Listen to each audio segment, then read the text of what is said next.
Well, hey there. You've stumbled upon the intersection of internet quandaries and psychological insight. Welcome to Veritas Views on AITA, where the quirks of the internet meet the expertise of Veritas psychology partners. Thanks for joining us. I'm your host, Michael MacBride, and I'm joined by our dynamic duo of psychologists. Hi, I'm Dr. Gayle MacBride, and today I'm here with Daniel Kessler, psychologist extraordinaire. Welcome. Oh, yeah, that's me. Hi, welcome all to this podcast. Looking forward to picking apart another internet conundrum brought to us by our host, Michael MacBride, and happy to be joined by my friend and business partner, Gayle MacBride, who just introduced me. So, Michael, what do you have of interest for? Oh, we have a special bonus conversation today where I'm going to learn something that I don't know what I'm going to learn. So it's going to be a surprise to me. Looking forward to that as well. Yay. Michael, what do you have for us? Full of surprises this morning. Extra little pre-bonus conversation then. I just wanted to share with listeners, if you don't know already, Veritas Views, the podcast, used to be a subpage on our big page, veritaspp.com. You can still find podcast-related information there, but it now has its own webpage, veritasviews.com. So if you want the transcripts, if you want all that stuff, if you're just interested in the podcast, you can find it there.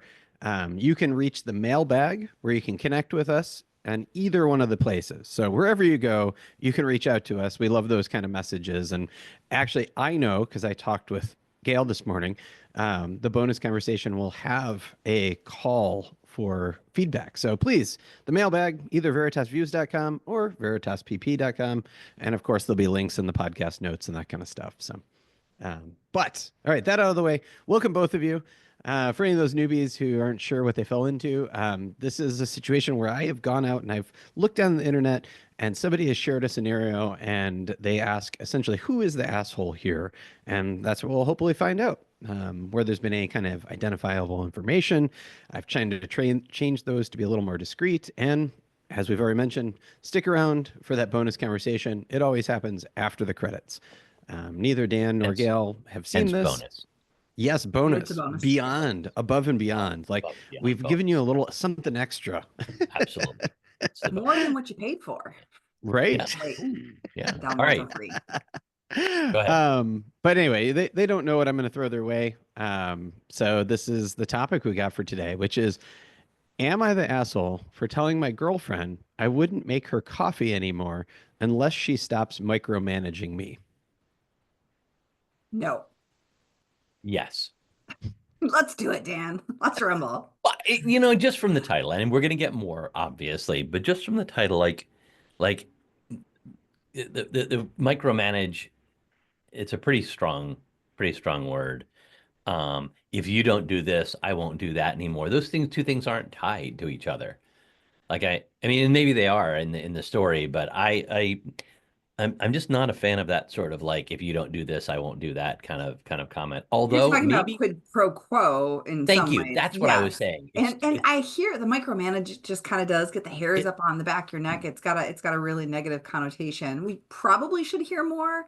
We should hear more, but I think I do want to underscore that before we have a chance, because this might not be valid after Michael's story. The idea of a quid pro quo in a relationship is really problematic. Like I do something nice for my partner does something nice for me. It's not like, oh, she did this, so now I'm going to do that. And like, if you don't do this, I won't do that. That's sort of a quid pro quo arrangement. Yeah, we have these arrangements where we have, but it shouldn't be so like, if you don't take out the trash, I won't mow the lawn. Right. It's or if you do this, I'll do that. That just I feel uncomfortable with those quid pro quos in a relationship. Yeah, only cook if you do the dishes. Right. Let's hear the story though. Yeah. Okay. So this is one where we have boyfriend, girlfriend. They are mid-20s. And so like one's 26 and one's 24. If that makes any difference. But anyway. Sometimes in brain development it does, but please. Yeah. So it says, my girlfriend and I have been together for 2 years and living together for 6 months. I usually make coffee in the morning, and at first she loved it. But lately she's gotten incredibly particular, insisting I measure the grounds to the exact gram, pre-warm the mug, and add milk at a precise temperature. I tried to accommodate her preferences, but no matter what, she'd quiz me about every detail. If anything was slightly off, she'd sigh and complain that it wasn't the right way. The breaking point came when she dumped an entire cup I made down the sink and then remade it herself while ranting that I never do it properly. Frustrated, No. I told her that if she was going to be this picky, she should make her own coffee. She got upset, saying I was overreacting and that she should respect, or that I should respect how she likes it. I argued that I was respecting her preference. I just wasn't willing to constantly be criticized over something as small as coffee. She called me lazy and unaccommodating, and now I feel guilty. I do want her to enjoy her morning coffee, but I'm tired of feeling like a barista under strict supervision. Am I the asshole for refusing to make it until she stops micromanaging it? Or should I just suck it up and follow her elaborate instructions? I'm going to jump in immediately here. I often let my business partner here have the first word on this particular moment of it. But I'm going to jump in here because I need to immediately point out when I'm wrong. Oh, yeah. And I have noted immediately. I have noted immediately that on this particular one, I am dead ass wrong. Like, are you fucking kidding me? Right. My immediate response here. So now I'll step back. Now that I've admitted my incorrectness, I'll step back and let you. Let's hear a little more about how Dan Kessler's wrong. I love this. What an opportunity. Dan, tell me, what were you wrong about? Well, initially I heard a quid pro quo here. Yeah. And that troubles me. And now I hear a story of someone who's like, I want to make my partner happy. But instead of being like, there's a moment you can really be appreciative. Hey, thank you so much for making my coffee. I would like, I like it. I would love it if it were a little bit stronger, or I would love it if it were a little bit weaker. That's fine. Thank you so much for making my coffee. Like I like milk in it, whatever. But there's a level of persnicketiness that OP's partners up here, again, we're only hearing OP's side of this, appears to have crossed that line from I appreciate this and I would also like it to be warmer, colder, darker, lighter, whatever, to like you have to use 43 grams.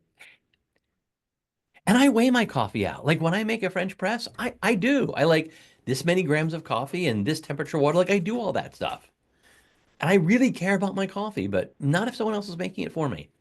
So if someone else makes it for you, it's kind of okay. Even if they're making it for you every day and they do not properly weigh the coffee and heat it to the proper temperature, that you're consistently getting coffee that is not your preferred coffee.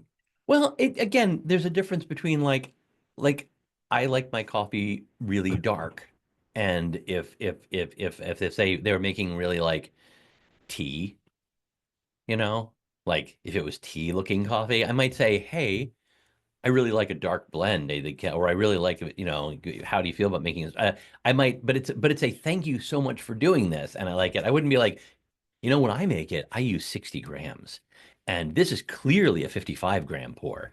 Like that would be, there's a difference between I prefer something some way and being super persnickety the way he described his partner being. I totally agree. I just want to see under-caffeinated Dan navigate that. No, I've had this. And right now my scale, I don't have access to my scale. So I had to eyeball it. And I admit I was a bit disappointed because I didn't eyeball in yourself though. In myself. In yes. Yourself. Yes. Yes. Now, had my wife made this coffee, I would have been like, thank you so much for the coffee. Right. And she probably would have said, yeah, but I didn't have the scale. And it's kind of, although she eyeballs it and does a great job, better than me. So I think you hit on something that's really important here, which is this is OP's self-report. And we know as psychologists, as people who have done forensic work, right, as therapists, like we just know that self-report is not always all that because we have a temptation to put our best foot forward with whoever, we are speaking with, or in this case, writing to this grander, global internet audience. So I'm not sure that I feel really comfortable with how OP described their response versus the partner's response. That said, the information as we have it, and as likely more or less as it went down, even if this is like, 75% of what the partner said, I'm still really concerned. We have the 4 horsemen out of the gate. She is criticizing and I know I'm going there. Yeah, go there, please. Contemptuous, Can we just right? a quick, Michael, would you put a link in the show notes to the 4 Horsemen handout that we have on our website? Sorry, Gail, for interrupting you. That's the Gottmans, right? I want to direct people. Yeah, the Gottman 4 Horsemen, really terrific information that we've put together. And if you go to that, what Dr. MacBride is saying here will make so much sense. It will make sense anyway. Please, I apologize for interrupting, but I thought it was a lovely handout of the 4 horsemen of the apocalypse and then their antidotes. And just really quickly for listeners, the 4 horsemen of the apocalypse are 4 major communication errors or problems that show up in interpersonal relationships that are kind of the death knell of a healthy relationship. When you engage in these and continue to engage in them, because let's be honest, we all do them sometimes, right? But you want to find the antidote or engage in repair when you've realized that you've done this. If you don't, it tends to eat away at the relationship to the extent that it may not be sustainable. You may not be able to continue in the relationship because one of these sort of brings out the other in your partner and they just kind of fold on each other and it becomes just a disastrous mess. And this is kind of what I wanted to highlight, right? So criticism and contempt are known as the most necrotic or problematic of the two, especially contemptuousness, right? She's got this contemptuousness about like, I know this really good coffee and so it's dripping all over and she's calling him names. You're just lazy. And I mean, it gets really icky, right? And how does he respond? Defensiveness.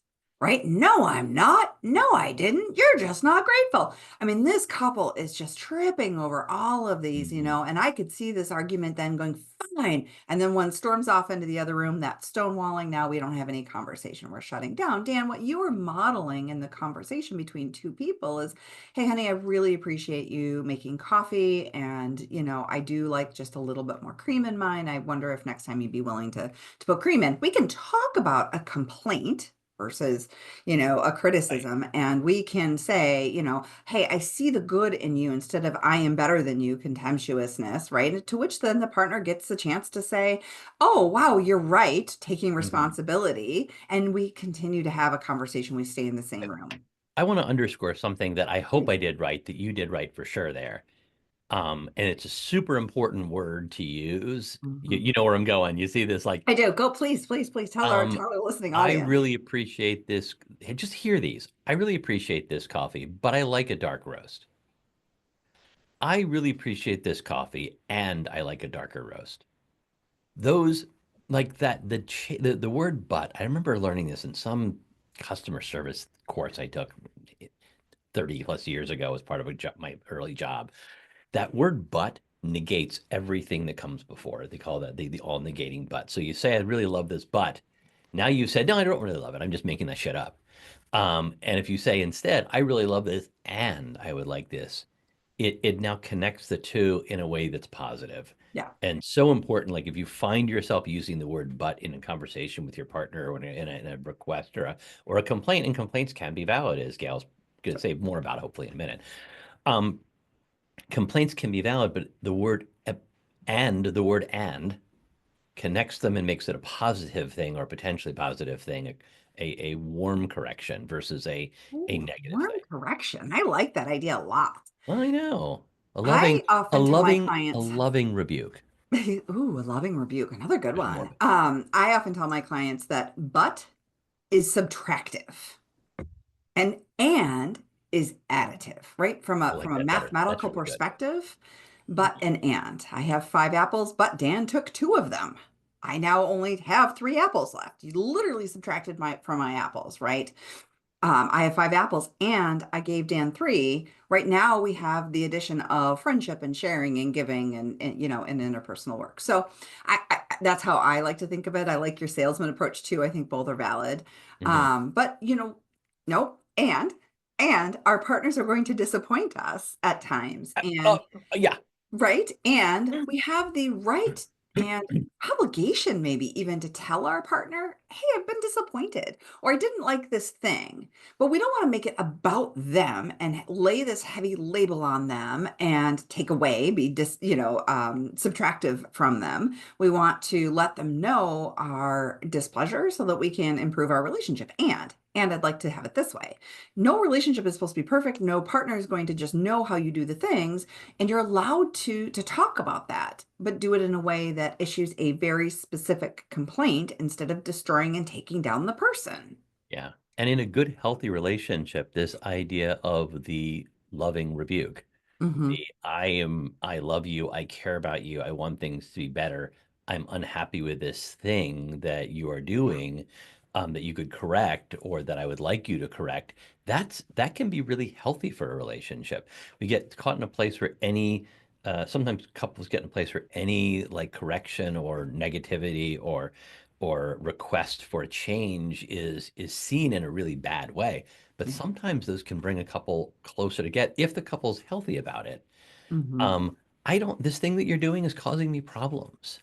And I would really like it if you didn't do this thing that you're doing, because it's causing me problems, can bring a couple closer together. What people tend to do is not tell their partner when they're being unhappy until they get really pissed off and they're in the middle of an argument. And they go, and damn it, you do it. And they start like, throwing all the negativity, and they've lost the opportunity to ask the person for change in a caring, loving way, rather than bringing up their irritation in the midst of some negativity. Yes. So that's the 4 horsemen. We've already addressed that perhaps there is a problem with self-report here. We're going to go ahead and assume the facts are as presented. Right. And I want to see this guy set some boundaries. Yeah. I want to see this guy go to his partner and say, I love you. And I really take joy in making you coffee in the morning. But I also know I don't know enough about this, or I am not as exacting in the standards. And I'm really bummed that I don't make it in the way that you would for yourself. I'm struggling to kind of hit that exacting standard. I don't have a better word for it. And I think I need to not make your coffee. Maybe I can lay everything out and you can make it the way you prefer. He's allowed not to make the fucking coffee if he can't do it in this really kind of high-end way. I want him to say, I'm going to stop making the coffee. You just said something really, really terrific there that I think that is getting missed. The action of making her coffee isn't about providing her with the caffeine necessary to begin her day. Yeah, no. It's an act of love. Yes. He's doing this, and when she rejects the coffee in the way she does, she's rejecting this act of love. She really is. That's going to feel shitty for him. Again, assuming the fact pattern to be as OP states it. Right. And that's going to feel really awful. Like, I did this thing of caring for my partner, and you're just like shitting on it. And that's going to, it's like, what a missed opportunity to. It so is, because she could also say, again, I really appreciate this. This is really lovely, and what a lovely way to start my day. And I'm really just not enjoying kind of the way you make it. I think I would prefer to take this action over or activity over, because I really, really want this kind of in a specific way. This coffee is really important to me, or something more loving. You could own it. Well, yeah. I mean, I think there's it'd be great if you made me toast instead. Like, yeah, I am super persnickety about my coffee. Like, there's probably no one who's going to make coffee the way I want it. So I so appreciate you're doing this. And if you make this, I'll make the coffee for both of us. She has an opportunity here to own this instead of saying, you don't make good coffee. I don't like, I like it. I'm persnickety. I'm particular. And so it would make me happier if I could do this and you could do that. That would make me really happy. And again, opportunities for healing here and bringing the couple together rather than driving each other away. Yes. So I think in this, we are saying both could have approached the conversation differently. There is a really loving way to do this. And there are really, terrible ways to approach it. And they certainly have fallen down this rabbit hole. Now, the question is, who's the asshole here? So if we accept everything OP is saying as fact, girlfriend doesn't look too good. I'm not ready to call her an asshole just because I don't get her side of the story and I don't know whether this is true. But like, if it's as is, she's at least she's certainly on the line. I thought you were going with mildly dickish. No, she's more than mildly dickish. More than mildly dickish. If she's really being that demanding about the coffee, like you have to use, 43 grams of coffee and 200-degree, 195-degree water, and the coffee and the water and the milk has to be at 187 degrees. If she's being that particular instead of being thankful at all, but we don't know if she's like, hey, thank you so much. And I really like it with the way they make it at this coffee shop where they use 43 grams and 187-degree, whatever, so we don't know the full story here, but if it is as is, she's at least like got a toe over the asshole line if she's not fully there and more than mildly dickish. And him? I mean, his feelings are hurt and he's acting out of hurt feelings. That doesn't make it okay. Yeah. There's a better way he could have approached this. There really is. I mean, her pouring the cup of coffee out though, that one really, for me, I think that's where she goes over the line. She did. She was more than toe over the line. Pouring the coffee out, it was a huge rejection. It's a slap in the face. That's a fuck you. That's a fuck you. That was a huge fuck you. And that was seriously not okay. Now, of course, this doesn't speak to the whole of who she is, right? We don't want to get into this. No. But that was an asshole behavior. It was a total ass. Yes, I will go with response. That was a shitty response. I mean, but I could totally see going, it's not my favorite, but like, thank you. I really appreciate it. Like drinking it and or I'm not enjoying this. Would you like to drink this instead? And I'll make a cup the way I prefer it. Yeah, choke it down. Do what you. Or choke it down. I'm just to suck it up. And there are some times where it's like, you know what, this just is. I'm really sorry, but this is just. Yeah. But usually when it's really bad, like I've made stuff and we've just all agreed as a family that this just wasn't good, and then we kind of have a discussion about this isn't good. Let's just sure. Or if I made it and I screwed up and I made it for my partner and I can just tell it's not what my partner wants, I might dump it down, but I did it because I made it. Right. And it's the difference between this not being to my preference and this being truly bad. Correct. I was eyeballing some coffee the other day and it was bad. Yeah. Unless you make it like tea or sludge. I drink it. The sludge I drink. Sludge you drink. Oh my God. Yeah. Coffee. The spoon should stand up in the cup and slowly sink to the side as if moving through mud in my world. Nope. Coffee should be yeah. Wonderful. Yeah. Michael, what did the internet say? Oh my gosh, the internet, like the comments were wild on this one. I mean, it was just kind of, so you guys, one of the things you often do is you're like, okay, let's massage the facts, right? Like you're like, we can't imagine, like in this particular situation, but what if it was this instead? The internet doesn't do that. What they do is they just make assumptions. They're like, this is true. Sure. And then they like charge down this path. So like there was this whole thread where somebody said, you're trying to do a kind thing, but you never asked the girlfriend if she wants you to make her coffee. She may enjoy this thing that you see as tedious as a kind of meditation, that it is a thoughtful process that she takes some time for herself, and you're taking that over. So not only are you doing a shit job, but you're taking this thing away from her that she enjoys. And then they like charge down this path with that assumption. And it was kind of interesting because I hadn't really thought about that. I mean, I can see where you'd go, but then it's on her to say, this is my morning meditation. I really would prefer to keep this ritual. Right. Yeah. I mean, but no, I think the internet runs away. Thank you. Yeah. But thank you for making me coffee, but I prefer to do it myself. They kept pointing out like they're young. They don't know, like, they're not having that kind of thoughtful, high brain, more mature kind of conversation. They're both making assumptions about each other. They're not wanting to poo-poo it, but like according to the OP, obviously the girlfriend really did get a shit on his coffee that he made at least. So, but I mean, in general, like the breakdown is the vast majority said you're not the asshole. And some of my favorite comments there were, if someone does something nice for you, even if it's not perfect, you say thank you and move on. Dumping out coffee in front of the OP is a straight up disrespectful.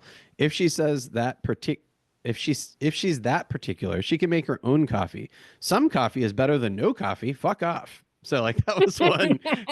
You're not the asshole response, right? Then there was a very strong but minor contingent of you're the asshole. And that was some of the argument about like, you're taking this over for the girlfriend, you didn't ask, blah, blah, blah. And then this was kind of a representative comment there, which was, if you know exactly how she likes it and you still don't make it right, that's weaponized incompetence, which is like a fabulous phrase, but I think it's like overdone. I like the phrase weaponized incompetence a lot. I don't like the, I mean, again, that's making the assumption that she wants to make it. And if she wants to make it, that it's on her to say, hey, I would really prefer it to make my own coffee. But there's so many opportunities here to do this better than she handled it and better than he handled it. Problem with this idea of weaponized incompetence is there are many benchmarks that need to be met here. And sometimes in a really complicated task that we are maybe undermotivated to really learn and internalize, then there's this assumption you're going to be able to do it accurately and do it well and without mistake. Whereas weaponized incompetence is, I truly know how to do this thing, and it may even be relatively simple, and I'm going to feign I don't know how to do it, loading the dishwasher or washing clothes or those kinds of things. I literally had this situation yesterday where I wanted something washed a really particular way, and my children were home, and I was going to ask them to do it, and I thought, no, even if I say exactly how I want it to be done, it's just off enough from the usual direction. And if they get it wrong, I'm going to have damaged laundry. And I said to them, actually, I take it back. I'm going to go ahead and switch those loads because I really want this done a particular way. I kept the responsibility because I knew it was outside the norm of the basic task. Right. Weaponized incompetence is, I'm doing all the shit wrong all the time, and I'm just dumping bleach on that. And whoops, I didn't know. It's and a cute phrase, but OP's stance at all. No, I don't think so. I think this is born of hurt. And I'm going to stick. I'm not convinced.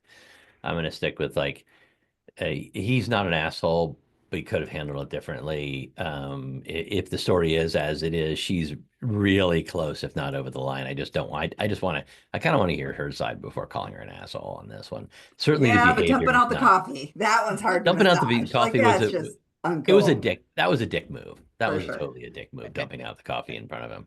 So those were like the big contingents. And then there was an equal balance of everybody sucks here and no assholes here. And those went like, everybody sucks here was essentially, her reaction was way over the top. But if you consistently make her coffee wrong, like, you're not paying attention. You need to try harder. So that was everyone sucks harder. Everybody sucks here. No assholes here was essentially like, this is a case of mismatched expectations. She's really particular and you might be doing your best, but you're both failing, even though your intentions are good. So that mismatch sucky, but mismatch expectations is a great term here. I love it. I may use that because we often talk in doing couples work about things that are different but not wrong. Yeah. And that so often, like, I like it this way and you like it that way, and we've got personalizing it and getting angry at each other for things that are just different. I mean, I like really dark coffee. You like really light coffee. Who's right? We're both right. And it doesn't mean you've made your coffee wrong. It means it's wrong for me. And it doesn't mean I've made it wrong. It's wrong for you. And now how do we navigate the difference? That's the challenge in a relationship. So I love the idea of mismatched expectations. I'm fortunately in a relationship where we both like to drink nuclear waste and call it coffee. So it works perfectly for us. But if you don't like your coffee that way, if you come up to my house, you and I should not make each other's coffee. Oh, really? You don't like? No. Sludge is not. I'll have to. Next time we're at the same office, I'll have to pour you a cup of what I drink, and you'll or maybe a sample, maybe a. As they say, right? No, like a sample. Like I think maybe a Costco size sample. What's gonna happen to my eyes? Little Costco size sample. You'll have to taste what we drink in this house.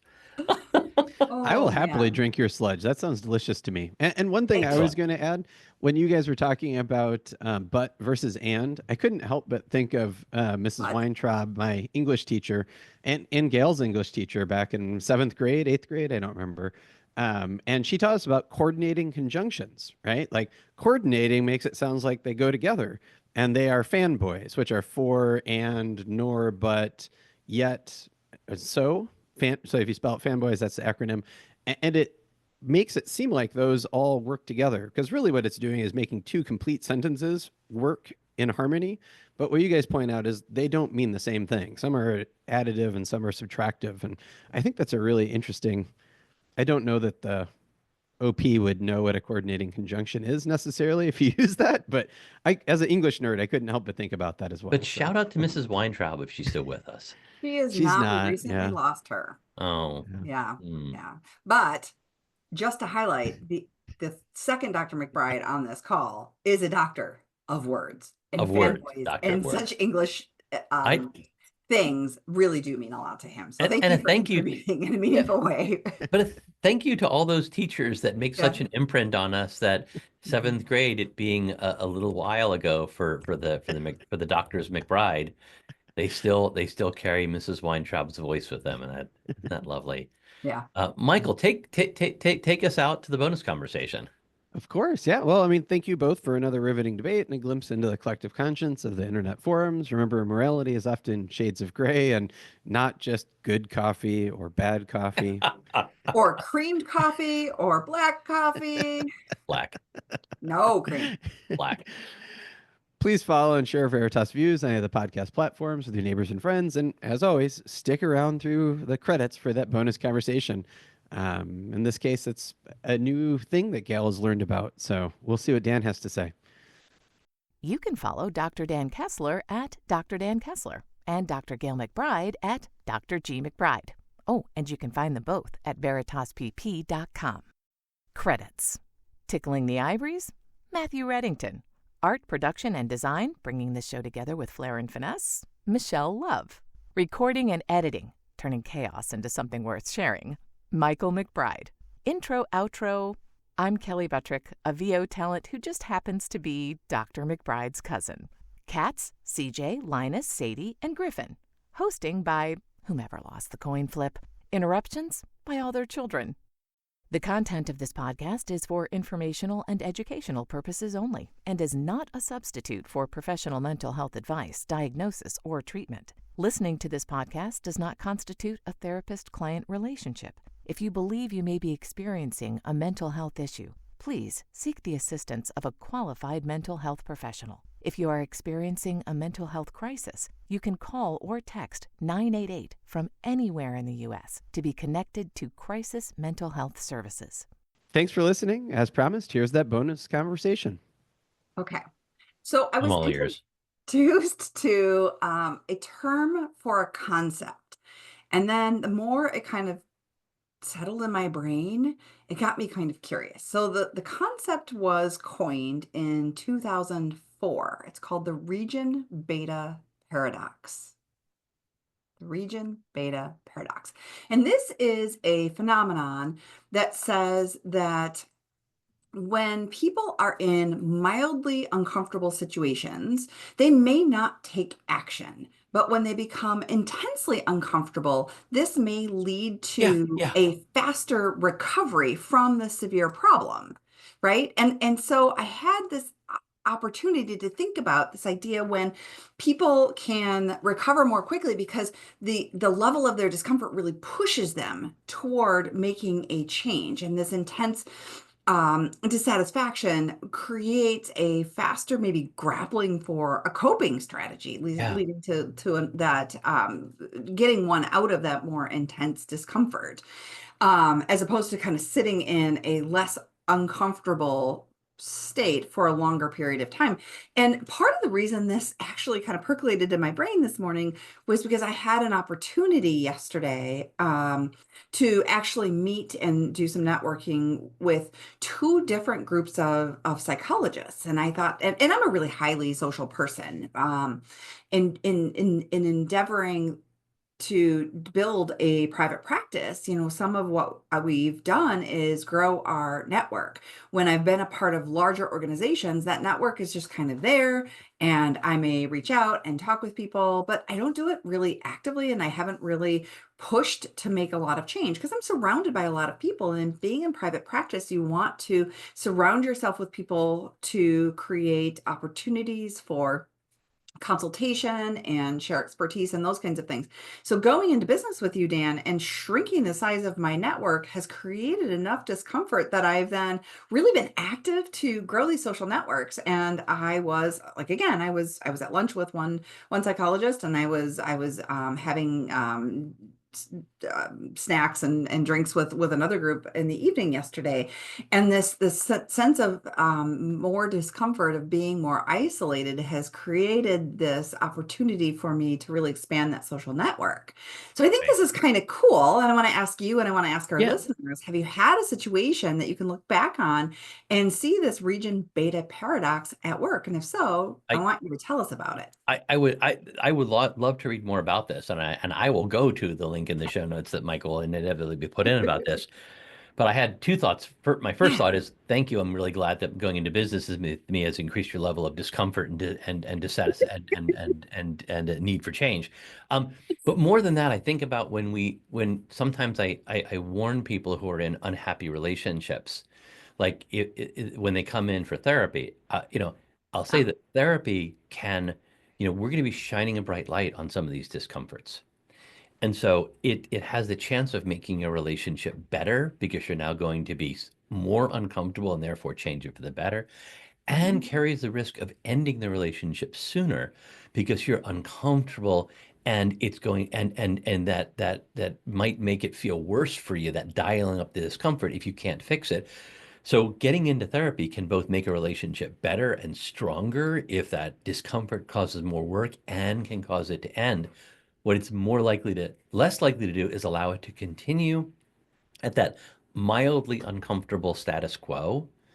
And so that's a really interesting concept I'm looking forward to actually reading more about, because I certainly have talked about that with my clients. Like, therapy, and I'm sure you've done that too. Like, this therapy could actually cause your marriage to end. Benefits of any procedure, right? Like, I tell you, this is a risk. I just didn't have a name for it. And I think sometimes even people come to us because they're experiencing that dialed up discomfort. We see this in sleep, like, oh, I've slept terrible for decades, but this thing happened and now it's really bad. And now I'm going to seek treatment. And we can, help really pole vault you into sleeping better really quickly. There's lots of examples of this. One of the examples on the internet is simply, if I live a mile from work, I'll walk to work. But if I live 2 miles from work, I'm not going to walk. Now I'm going to bike. And now I do more intense cardiovascular work. And I actually get to work a little sooner, and it's actually better for me. I've seen people say, oh my gosh, I finally got my numbers back on my A1C, and the doctor is saying I'm pre-diabetic. And while I wasn't willing to change my diet before, like, diabetes scares the hell out of me and I don't want that. So now I'm going to make some real lifestyle changes. Right. Does the discomfort. It does. It's all around us in different ways. And so I'm really curious to hear what our listeners might drop in our mailbox in terms of changes they've made because they got wildly uncomfortable. Can I share one? And Michael, feel free to cut this out if it doesn't work with the rest of the podcast, or leave this whole talk in. But I remember early on in my training, I was meeting with my clinical supervisor, and I told him about what I said, and he said, "Why'd you say that?" I'm like, "Well, my client looked really uncomfortable, and I said that," and he goes, and I said, he said, "Did it make him more comfortable?" I'm like, "Yeah." He said, "Yeah, that was a mistake." And I was like, "Huh? What do you mean?" He's like, "Well, he was finally, this is a guy you've been working with for years. He finally got to experience some discomfort. He was just ready to cry, as you said, and then you stepped in and made him more comfortable, and now he never got to work on that thing." And I was like, oh. And it's one of the places where I learned that, our job as therapists isn't always to make someone more comfortable and make them feel better. Sometimes it's to really hone in on those painful things that allow someone to work on it. And in the moment, they might feel worse in the service of feeling better in the long run. And it was probably, and this is actually 30 years ago now. And it was a month or two later before we got to that point again.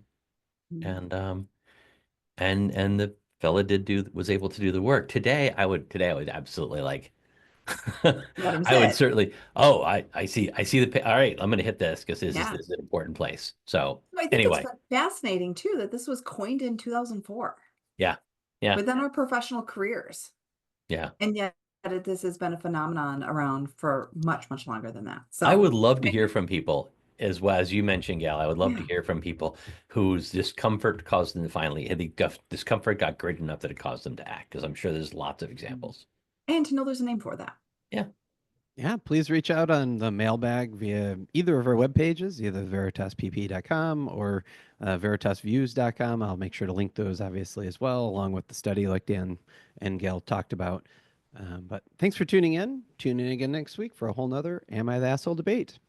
We love hearing from you, so please review us on Apple, Spotify, or, well, wherever you're listening. If you enjoyed this podcast, please review, like, and follow. Also, give it a share. This helps us reach more listeners.